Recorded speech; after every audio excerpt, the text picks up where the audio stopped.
Module 1, Part 2, Consent, E-Prescriptions, and Medical Certificates. Brought to you by IMU and Onsana Health.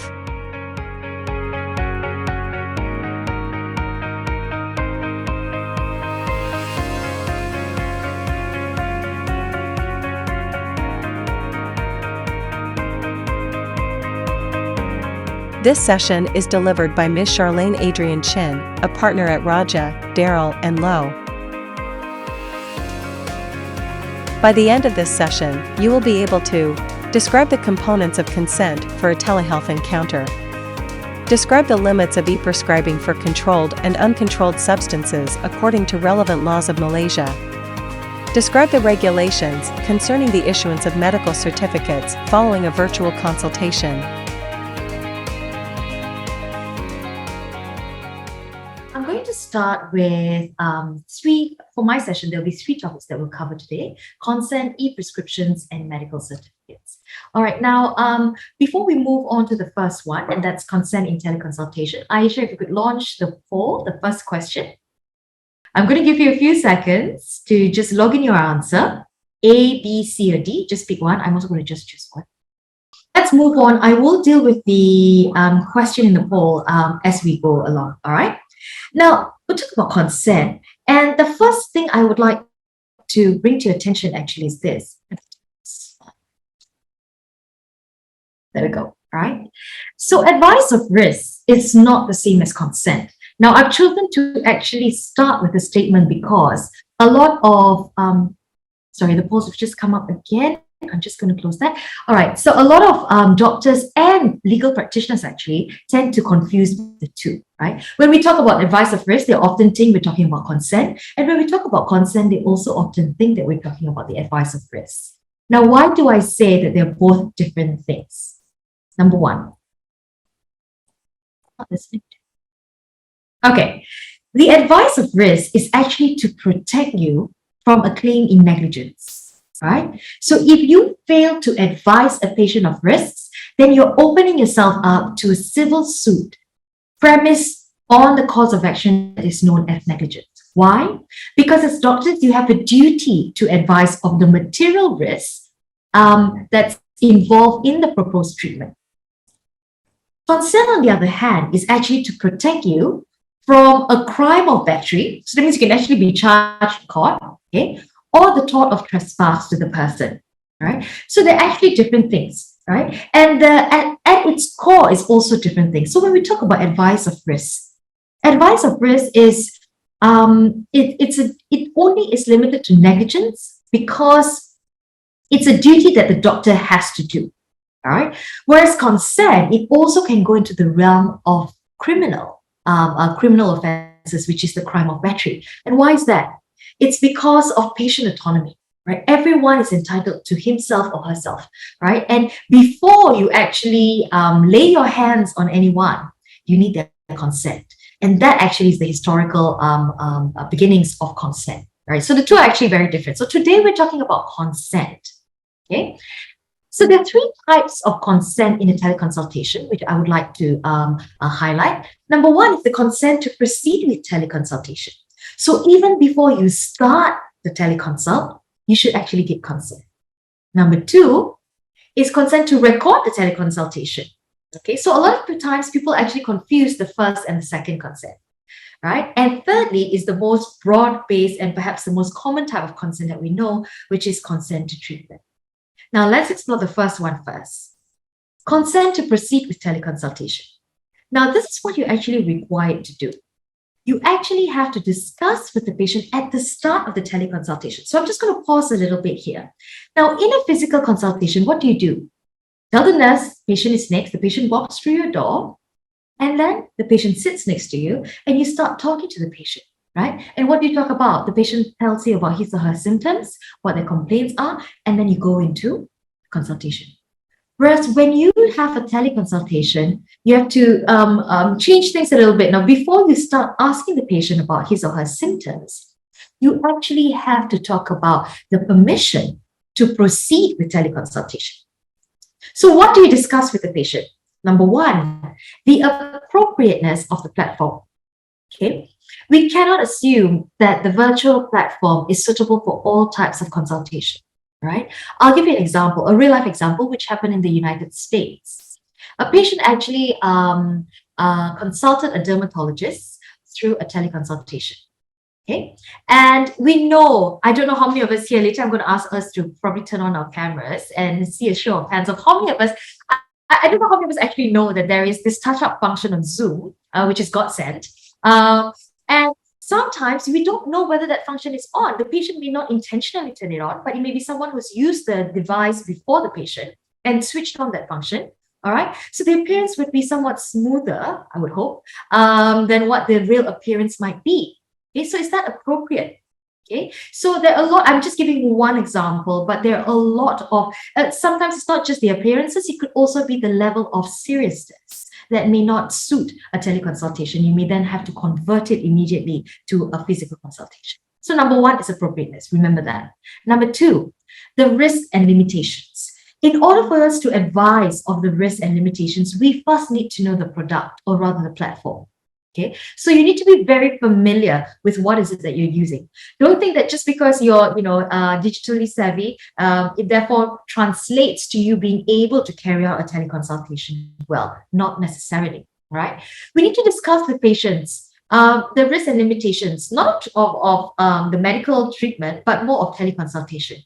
Number one problem, transmission of information, and that is very tightly related to your connectivity. Okay, if you are, for example, in East Malaysia and the patient is in remote parts or the interior of Sabah and Sarawak, for example, you might want to make sure that they have a strong connectivity. Or, for example, tell them, the minute I start to lag, or the minute I'm static, or, I'm not moving, or the minute you lose me, you need to let me know. And then we need to find out where is it that we left off. And as a practitioner, I would advise you to actually go a little bit further back.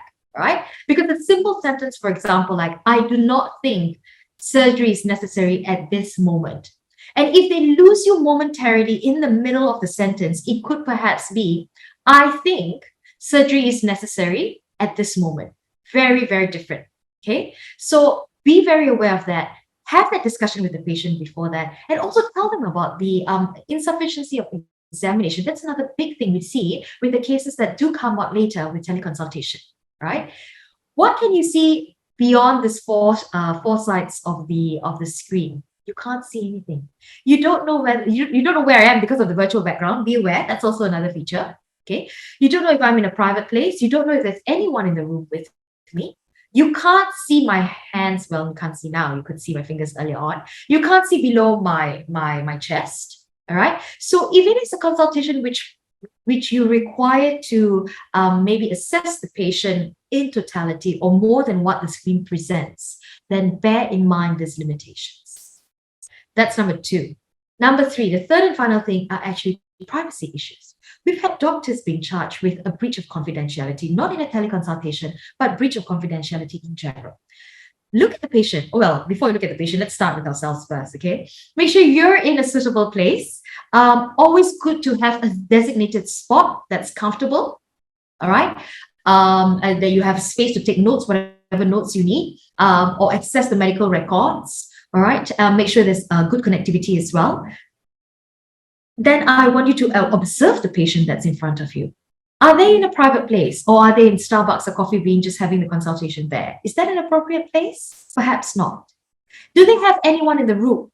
Even if there seems to be like as though they're alone, it is always good practice to just ask, are you with anyone else?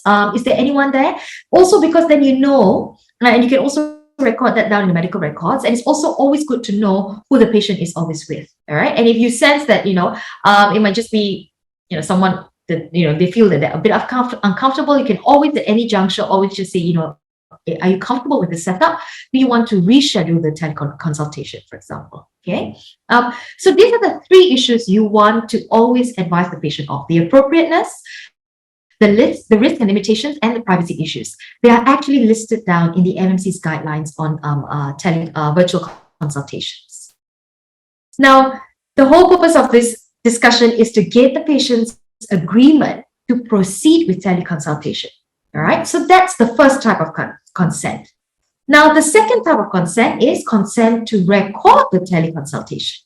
A lot of doctors always think that their recordings are theirs. I'm sorry to break the bad news, but the audio-visual recordings are actually the patient's right. Okay, because it's their sensitive personal data defined under the PDPA, Personal Data Protection Act 2010 in Malaysia. All right, so always remember that. So the MMC guidelines on audiovisual recordings actually say that prior consent must be obtained if you are going to record anything. Okay, so that's number one. You need to get their permission first before you start recording. Okay, so you don't click the record button and then they get, recording in process and then they click got it. You must get consent prior to that. And the two types of consent you need to get, the consent to record and the consent to store the recording. Okay, just bear that in mind. Now, all recordings, including screenshots or photographs, must form part of the patient's medical records. All right. So if you have an electronic medical record, then I guess the transfer will be a bit more seamless. If, however, the teleconsultation is to be transferred into the patient's physical medical records, then you have to find a way of actually putting it into the records. It's quite tricky, all right? But it's a requirement.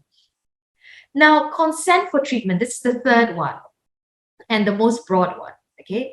The first thing is this, and this is actually the answer to the question I asked, and majority of you got it right. I'm very glad. What is required for a valid consent? The answer, the legal answer, is advise. You are required to advise of the broad nature of the procedure. Okay, so when we talk about the broad nature of the procedure, what does that mean? And it means different things to different doctors. You'll be surprised, actually. Now, the word broad was used on purpose. Okay, so you're not meant to go into the specifics, but a broad nature. Okay, so very briefly, what it is, okay, on a broad level. Okay, so you explain to them, okay, this is what I'm going to do. For example, if they're going in for, let's say, a surgery for the spine, okay, and it's one of those consultations where all you're doing is actually just explaining the procedure and getting consent. So there's no need for a physical appointment, right? You want to say, okay, look, I'm just going to cut you from the back. I'm going to go in, I'm going to remove disc number 4. When I remove the disc, I'm going to then put in, brackets or screws to make sure I stabilize your spine, for example. Okay, something brief like that. Okay, so that's number one, the most important of all. Secondly, and actually I would say equally as important, is this. The patient must understand and the patient must voluntarily agree. Very, very important. A lot of time doctors just rush through and they assume that the patient will agree, or they do not allow the patient to come to the decision on their own. They're just like, so you okay? So you okay? So I'm just going to schedule the procedure on this date or whatever date. All right. Patient must understand. And the next question we often ask is this, Shannon, but how do I know whether somebody seems to understand what I've said? And well, I guess there isn't a certain way to know, but a very good method of judging whether a patient is able to understand what you've just told them is to ask them to actually repeat what you've said in their own words. Okay, then you're able to tell the level of comprehension that they have. Now, also, and recently, what has just happened is that a cardiologist, in the course of his usual practice, always ask the patient to explain back to him in their own way. All right. And as he was doing that, he was actually explaining, he was trying to get consent for a cardiac procedure. And as he was doing that, when he asked the patient to repeat back what she understood, she kept talking, instead of talking about the cardiac procedure, she kept talking about the fact that she thinks she's constipated. And initially he thought that, she was probably just joking. And then when he explored a bit further, he realized, she didn't really understand what he was saying. Okay, and he then had to actually make the necessary referrals for her to be assessed mentally to see whether or not she really could consent, whether she had the capacity to consent. Right, so understanding is very important, and we always see in court every time a patient challenges your consent, it is always on the basis that they did not understand or they didn't know the extent to which the procedure was going to be carried out. All right. Apart from the understanding, they must also voluntarily agree. You cannot force the patient to agree. You cannot coerce them. You can advise them, but they have to decide themselves. Okay.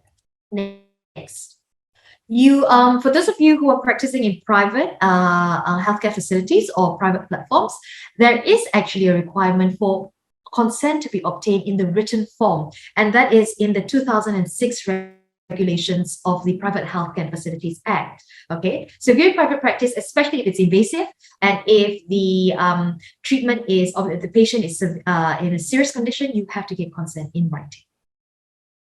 And finally, remember that patients have the right to refuse treatment. A lot of doctors always forget this, but just as much as you can advise them to go for a particular form of treatment, you must always recognize that they have the right to choose not to be treated, and you have to respect that. All right. So, for the ways of obtaining consent, since we're talking about teleconsultation, of course, recording the entire consultation is one way. Okay, and make sure if you're recording, don't just record the actual obtaining of the consent, but please also record the provision of the advice, because that's also very important. Okay, some platforms also have a digital consent form. All right, and you can get the patient to actually agree by using electronic signatures or e-signatures. Now, what is an e-signature? It can be in the form of any letter, character, so even a tick, all right, a number, sound, a symbol, or a combination in electronic form. So it's very wide. It can be using a stylus. It can be done through a scanned copy of your signature on paper or wet ink signature. It can be, for example, actually typing your name out, any form or any letter or symbol as well. But as a word of precaution, if, for example, a patient is, typing random, symbols in your consent form, I think you might want to probably pause and just ask the patient, whether that really is their signature. Are they consenting, to the procedure? All right, just to be safe, and always document it in your medical records. Now, move on to the final part, which is practical tips before I move on to the second section. All right. Always advise of the broad nature of the procedure, as I mentioned earlier. Okay. Please avoid medical jargon. Let me give you a real life scenario. This case actually went to court. Yeah. A patient, an ONG advised a patient and obtained consent for a hysterectomy because she had some bleeding in her womb. And after the procedure was done, the patient was discharged from the hospital. A first appointment was scheduled about 2 weeks after that. The patient came back for the appointment, and she then asked the doctor when she could start trying to conceive again. So obviously what happened here was that the patient didn't understand what a hysterectomy was. She agreed that the ONG actually advised her that she would be carrying out a hysterectomy, but she actually thought she was just removing the blood clots. She didn't know that she was removing the entire womb. All right, so please avoid medical jargon. Okay, it may make perfect sense to you, but if it doesn't make perfect sense to the patient, then we're in very dangerous waters. All right. Next, ensure the patient understands. I've already told you that. Be aware also of language barriers. Yeah. Okay. And if there's someone there with the patient, I think you also want to involve them in the decision-making process. But ultimately, the decision has to be that of the patient.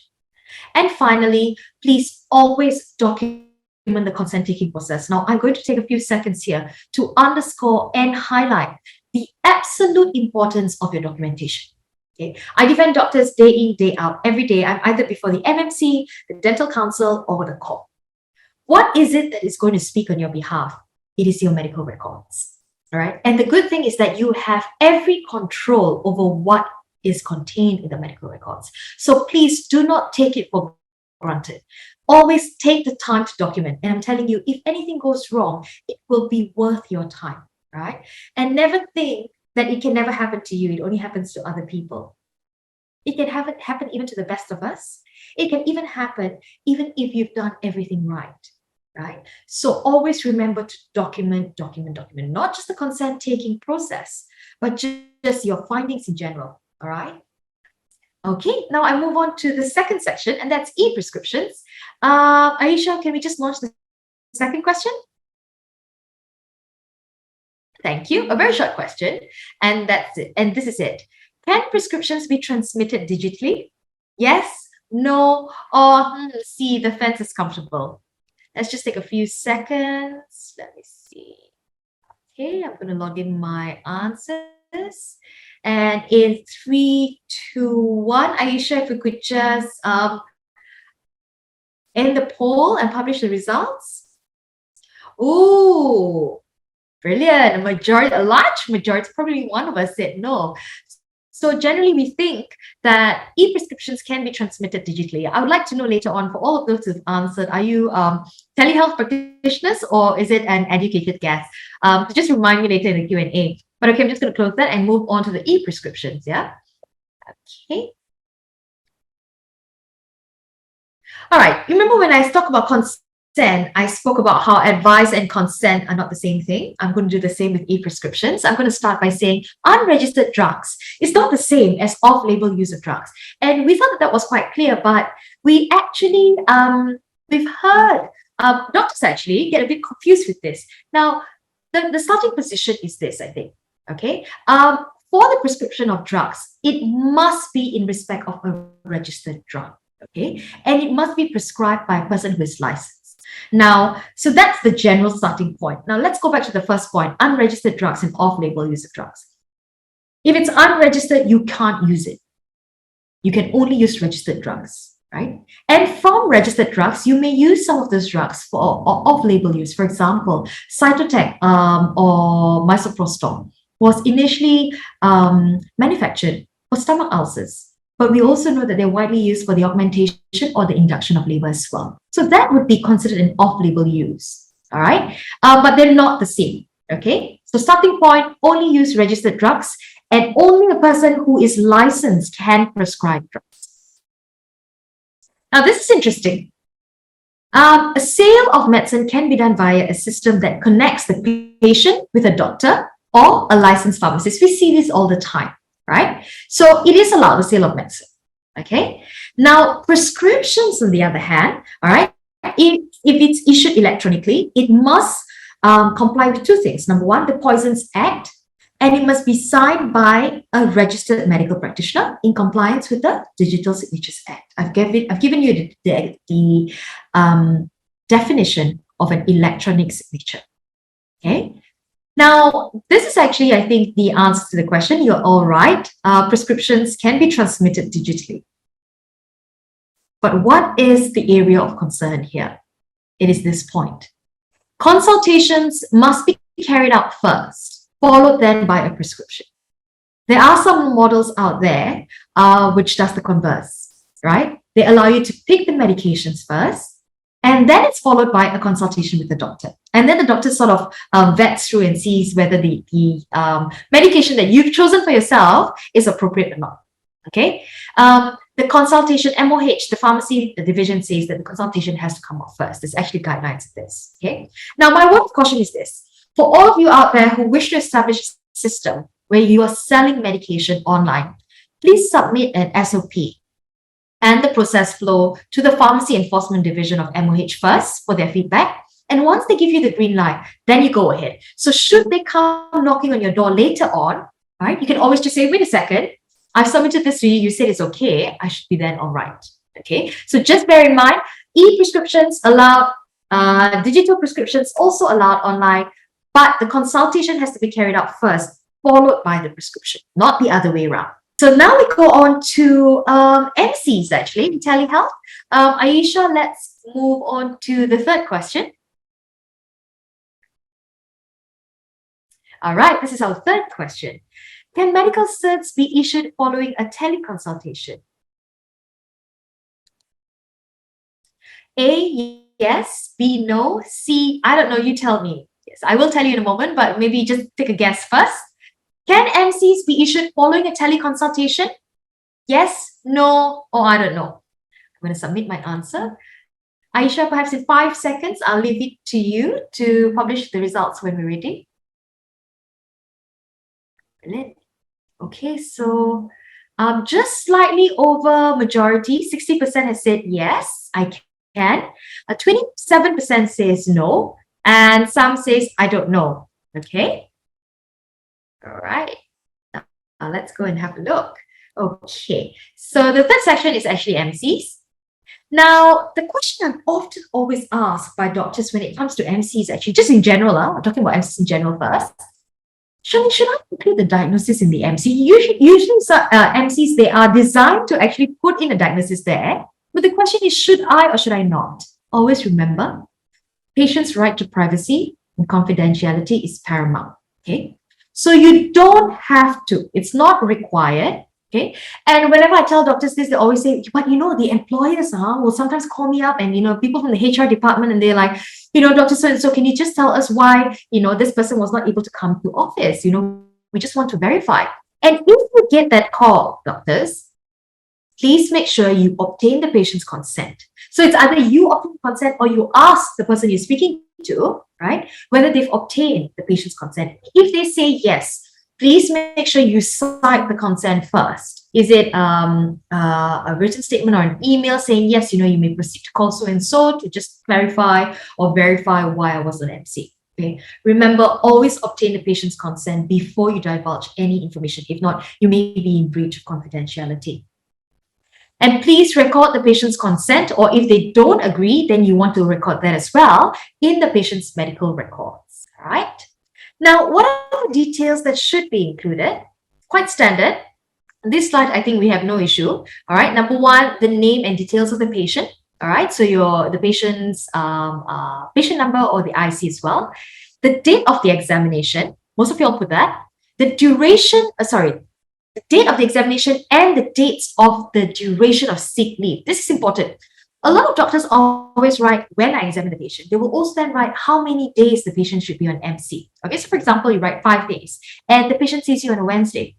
So the question often that arises is this: does the 5 days for the MC include the weekends or do they not? All right, so always put what date to what date. Now, as a matter of precaution, please take the weekends into consideration as well.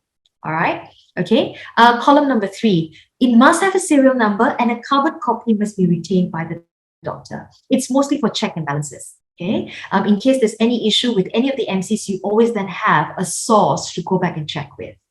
Your name and your MMC registration number is also required on the MC. What else? This is something I don't often see, but I have seen before. Name and address or contact number of the healthcare facility, no issue. Next one. Nurses should not sign the MCs. Doctors, please. I've actually seen nurses sign MCs in front of my eyes, and it took everything in me to not say something. Okay? Your nurses should not sign your MC, no matter how much you trust your nurses and no matter how long he or she has worked with you. All right? And MCs should not be pre-signed. I have actually seen an MC book pre-stamped and pre-signed all the way to the back. It's just a question of them actually filling. The doctor doesn't even have control of the MC book, right? It's stored, but it's kept by the nurses. The doctor will just can say, okay, give this patient 5 days. The nurses fills in everything. You cannot do that. Okay, if you're caught, you're in hot water. All right, and please, only the name of the doctor who appears on the MC can sign it. Okay, and it must be contemporaneous. It must be at the time you give the MC. Right? Now, can an MC be issued following a teleconsultation? This is the answer to our question. All right. And this is what the MMC says, not me. That's why I quoted the entire point, okay, in verbatim. It will be inappropriate for a registered medical practitioner to issue a medical sick certificate without a face-to-face consultation. This is a bit dicey in the sense that it has attracted a bit of debate. Maybe we can, speak about it later if any of you have questions about this. It appears that without a face-to-face consultation, you can't issue an MC. Yeah. So majority of you all who answered it were actually wrong. Okay. And this is also what the MMC says. Any message received through the electronic media, okay, or a telephone call cannot justify the issuance of an MC. An in-person consultation should be scheduled for the purposes of issuing one.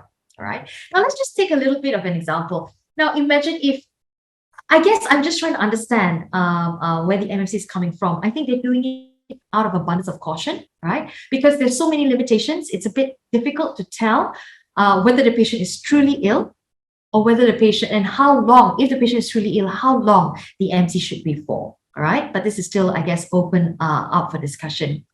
All right, now I am conscious of time. I'm just going to move on to the last session, which is a very quick case study. Aisha, the final poll, please. Okay, so how many of you have visited a website which offers medical diagnosis based on data that you provide the website? So you go to the website, they'll ask you questions like how you feel, what symptoms you have, you fill up the information. And then they offer you a medical diagnosis. How many of us have done that? Yes, I have. No, I mean, I'm a doctor. I diagnose myself. Or C, you didn't even know that there were such websites that were available.